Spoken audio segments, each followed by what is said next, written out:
жола құрастырдық. Бұл айда билейтін бір қоңыр ертегісі. Ерте-ерте бір қоңыр айдың бетіне бұлай деп армандады. Мен айдың бетіне шығып билегенді армандаймын деп айдың бетіне шығып айтады. Бір қоңырдың арманы орындалды. Кенеттен кемпір қосақ баспалдақ болып шыға келді. Сосын ол баспалдақ арқылы айдың бетіне шығып биледі. Бір қоңырдың бұлттың үстіне билеп жүрген аңдар көріп қалады.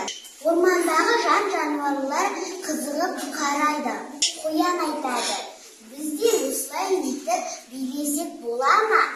Ормандағы жан-жануарлар бәрі билейді. Кеш көңілді өтеді.